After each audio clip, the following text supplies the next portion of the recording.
Arab Bedouins' prophecy. From millennium past, there were two types of Arabs, city dwellers and Bedouins. Bedouins are nomads. They travel through the vast deserts and are constantly on the move. Even during the golden age of Islam, when Arabs were the richest and most learned people on earth, Bedouins remained in virtually the same state that they had been for thousands of years. Poor, uneducated, and cut off from the rest of the world. Yet Muhammad, peace be upon him, foretold that these Arab Bedouins of his region would one day compete with one another in the construction of tall buildings. "Now tell me of the last hour," asked the man. The Prophet replied, "That you see the barefoot, unclothed Bedouins competing in the construction of tall buildings." Today we find in the Arabian Peninsula, the Bedouins who used to be impoverished herders of camels and sheep are now not only competing with one another, but also the entire world to construct the world's tallest buildings. How did one of the poorest people on earth, who literally wore rags, become the wealthiest nations on earth?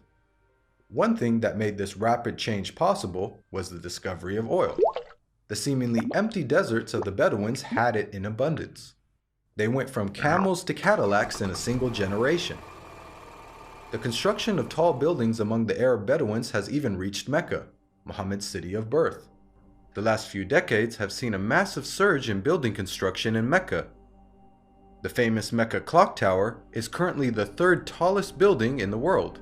In order for such construction to be possible, many of Mecca's ancient mountains had to be demolished in order to make room for the tall buildings that had sprung up. Amazingly, this is also something that Muhammad had foretold. He said, "The hour will not be established until the mountains are moved from their places." This tremendous feat of demolishing entire mountains has only been made possible in the 20th century with the advent of technology such as explosives. It's important to point out that Muhammad himself was a simple man and wanted other Muslims to maintain that simplicity. He did not like Muslims to be extravagant. So, if he wanted to will this prophecy to become true, he would have to encourage the Arabs to build tall buildings, yet he never did. Spread of sexual immorality and disease. Muhammad, peace be upon him, revealed that the Day of Judgment would not take place until sexual immorality had become so prevalent and normalized that it would begin to be carried out even in public places. He said, "The hour will not be established until people fornicate with each other in the road, just as donkeys fornicate." Today we live in a world where we are being constantly bombarded with explicit sexual imagery, be it in TV, film, or advertising. And with the advent of the internet, pornography has now become readily available at any time and any place. In fact, we are finding more and more stories in the news of people being arrested for having sex in public. And an interesting side note is that the Prophet Muhammad, peace be upon him, described what will be the consequences of such widespread sexual immorality. He said, "Never does sexual perversion become widespread and publicly known in certain people without them being overtaken by disease that never happened to their ancestors who came before them." The increase of sexual immorality has seen the emergence of previously unheard of diseases such as AIDS, just as the Prophet Muhammad had forewarned. A world steeped in interest. Muhammad, peace be upon him, claimed that the practice of interest would one day become so dominant that even those who try to avoid it will still feel its impact. He said, "A time will come upon mankind when they will consume interest. Whoever does not take from it will be afflicted by its dust." This clearly describes the state of the world economy today. In the modern world, it is almost impossible to avoid dealing with, or at the very least being impacted by, interest. Just think about how many people have interest-bearing bank accounts and buy things using credit cards. Even if one somehow manages to avoid dealing in interest directly, almost every aspect of our lives is impacted by it. Central banks influence the purchasing power of our money, and virtually every country in the world, even those considered to be wealthy, are drowning in interest-based debt. The financial system even suffered a global collapse in 2008, a disaster which had plunged the world into economic turmoil, the consequences of which will be felt for generations to come. What makes this prediction amazing is that the financial state of the world over the last century is unique in history. At the time of Muhammad, Finance was based on commodities with intrinsic value, such as gold and silver coins. Gold and silver have been used as the most common form of currency throughout history. The use of paper money with no intrinsic value, along with the massive debt and interest that it has resulted in, is a phenomenon of modern finance, and not something that could have been easily guessed by Muhammad over 1400 years ago. The defeat of Rome and the conquest of Persia. During the Battle of the Trench, where Muhammad, peace be upon him, and his followers were under siege by their enemies, being outnumbered 3-1 and staring in the face of certain defeat, the Prophet made some bold predictions. He said, "God is most great. I have been given the keys of Syria. By God, I can see its red palaces at the moment. God is most great. I have been given Persia. God is most great. I have been given the keys of Yemen." At that moment, Muhammad had made the astonishing claim that the Muslims would not only take the lands of Yemen and Syria, much of which was under the occupation of the Roman Empire, but that they would also defeat the mighty Persian Empire.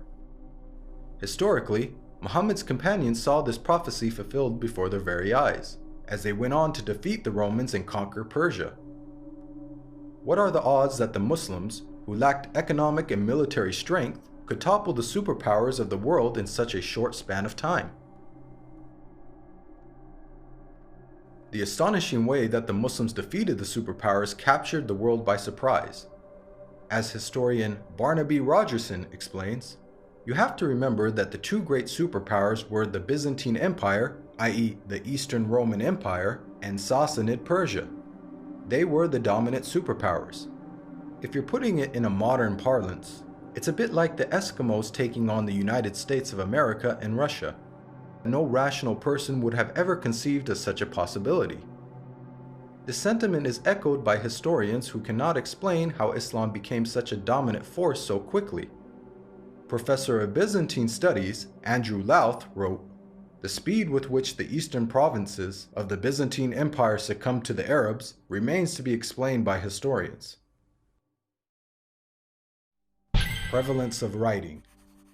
Many of us take for granted the ability to read and write, and the abundance of books that are available in the modern age. However, for the people of the past, illiteracy was the norm, and books were very scarce. Muhammad, peace be upon him, was born into a society in which very few people could read or write. It is estimated that the number of people who were literate in his locality of Western Saudi Arabia did not exceed 17. Muhammad himself could not read or write. Against this backdrop, the Prophet Muhammad made the prediction that writing will one day become widespread among mankind. He said, "Ahead of the hour, the pen will prevail." The Arabic word used for pen here is qalam, which also carries the wider meaning of writing.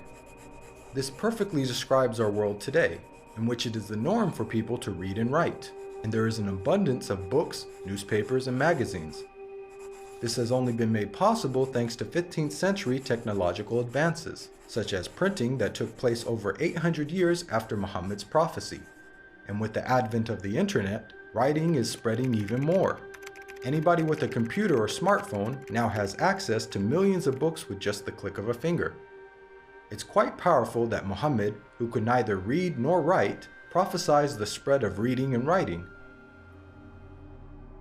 The greening of Arabia's deserts. The Prophet Muhammad, peace be upon him, made a bold prediction about the future state of Arabia. He said, "The hour will not begin until the land of the Arabs once again become meadows and rivers."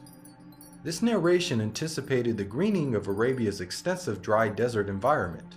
As recently as 1986, there was little to no farming in the region. However, over the last 30 years, these deserts have been transformed to grow grains, fruits, and vegetables, thanks to techniques such as center pivot irrigation. This is a process that pumps water to the surface from deep underground reserves, some of which date back to the last ice age 20,000 years ago. Now put yourself in the position of a person living in 7th century Arabia. This region hosts some of the most extensive sand and gravel deserts in the world, with very little rainfall. Could anyone inhabiting such a harsh environment ever rationally conceive of the possibility that one day there would be a plentiful supply of water and abundant crops? This prophecy also makes a claim about the ancient past. Note the words of Muhammad, "The lands of the Arabs once again become meadows and rivers." By saying once again, he is implying that at one stage in their history, the deserts were lush with vegetation and life, and that they will be returning to this former state. Geologists now know that the Arabian Peninsula was, indeed, once filled with meadows and rivers in ancient times. Modern archaeological discoveries have uncovered a number of fossils and conclude that once upon a time, the Arabian Peninsula was much greener and wetter, just as Muhammad had revealed. The rapid spread of Islam and the decline of the Muslims. Muhammad, peace be upon him, predicted that the Islamic civilization would reach both east and west. He said, "God folded the earth for me, and I saw its east and west, and the dominion of my nation will reach as far as the earth was folded for me." History bears witness to the fact that Islam spread rapidly, both east and west, just as Muhammad boldly had foretold. At the time, this was a geographic expansion the likes of which the world had never witnessed. The Islamic Empire was the largest the world had ever seen. The Prophet Muhammad not only informed us about the spectacular rise of the Muslims, he also foretold their decline. He said, "The nations will call each other and set upon you, just as diners set upon food." Someone then asked, "Will it be because of our small number that day?" The Prophet Muhammad replied, "Rather, on that day you will be many, but you will be like the foam on the river." Here we can see that Muhammad prophesied the dire circumstances in which the Muslims would find themselves. He explained that a day would come in which the Muslims would be large in number, but in such a state of weakness that other nations would invite one another to set upon them. The analogy of Muslims being eaten as a meal was given, which emphasizes just how helpless they would become. This prediction accurately describes the radical turn of events that took place in the Muslim world in the 19th and 20th century. Prior to this, the Muslim lands had grown to become some of the most powerful in the world. From the time of the death of Muhammad until the 19th century, the Muslims were economically, politically, militarily, and technologically far ahead of most of the world. Then the unthinkable happened. Nearly all the Muslim world was occupied, colonized, and militarily defeated by non-Muslim nations.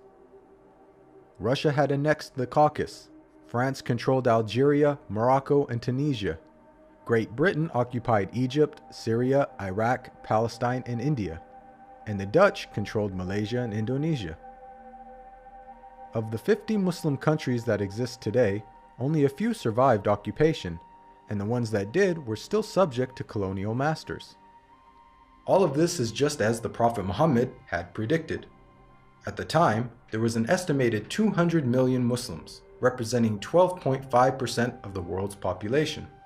But their considerable numbers could do nothing to prevent the defeat by their rivals. They were weak like the foam on a river. Again, just as Muhammad had foretold. If we reflect on this prediction, it is quite counterintuitive. If this prediction was guesswork, then it would have made more sense to state that the Muslims would be diminished in number, and that would be the cause of their weakness. Yet Muhammad predicted the exact opposite. A paradoxical situation of the Muslims being vast in number but very weak. And it came true.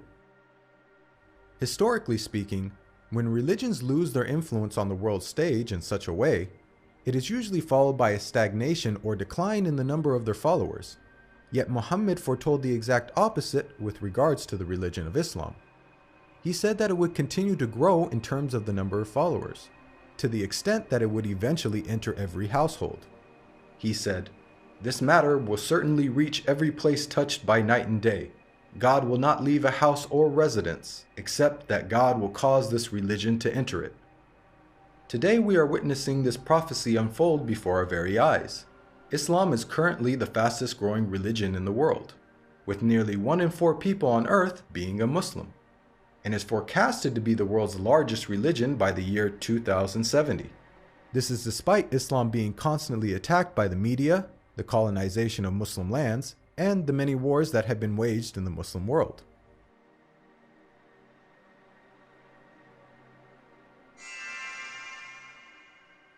Even the name Muhammad has prophetic implications. It's an Arabic word that means the praised one.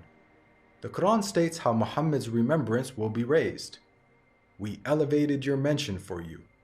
Since this verse was revealed over 1400 years ago, the Prophet Muhammad, peace be upon him, has been the most praised person in history.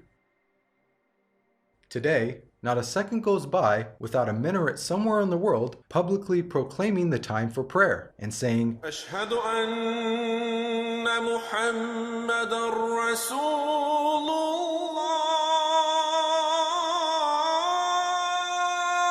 I bear witness that Muhammad is the messenger of God. أشهد أن محمدًا رسول الله.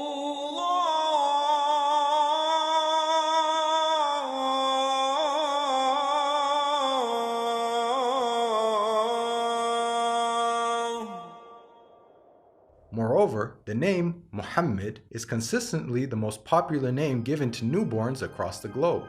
This is despite the fact that Muhammad never encouraged Muslims to adopt his name. In fact, he said that the best names are Abdullah and Abdurrahman.